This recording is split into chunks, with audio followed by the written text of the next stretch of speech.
choked off. That was it. I guess you call it panic attacks. I mean, it was really getting bad.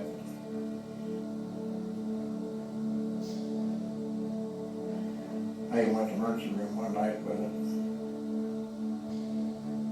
Pretty much quit doing everything, just sitting around the house. Actually, the worse it got, the less I did, and I think I was going the wrong direction. Since I've been doing this exercising, like after the third week, I could already start doing things I couldn't do 6 months ago.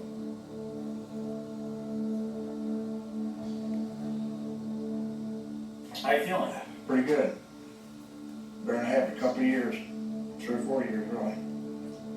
The gains I've made, the biggest gain, the smallest thing is taking a shower. I can take a shower now without feeling like somebody's choking me, you know, it's just something that simple.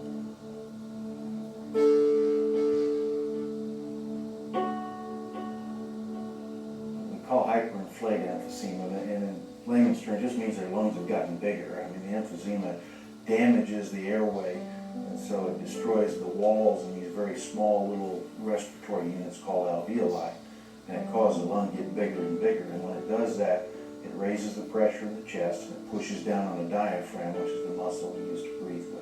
If they have it really bad in just areas that we can take out without removing very much good lung, and by taking that out, we shrink the size of the lung and that diaphragm comes up.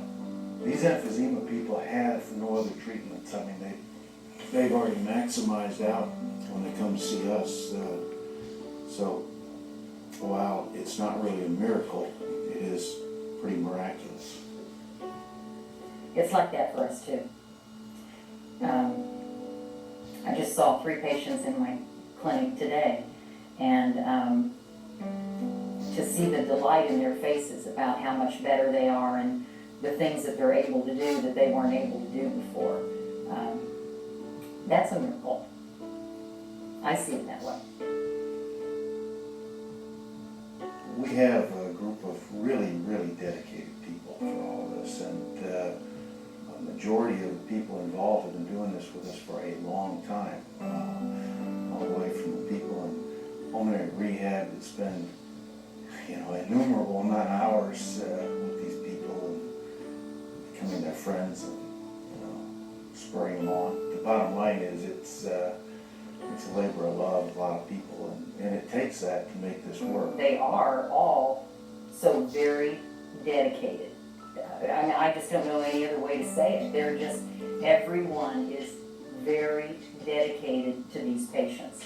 It's it's a great feeling. I know just seeing those folks, for example, that reunion last year, I mean, you just get a little choked up by it all. But, you hope you get the chance to have that impact.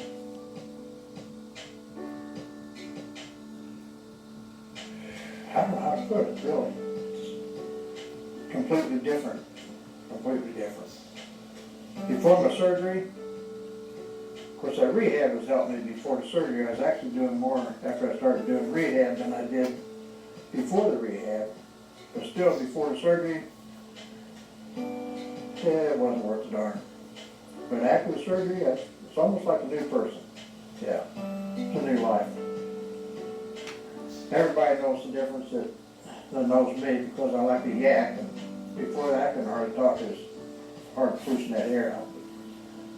And I'm doing pretty good on the golf course. I always took my oxygen tank with me, but I never ever used it, just in case I needed it. My dog, he likes, like I say, you mention golf to him and he'd be excited. So he's glad to have me back.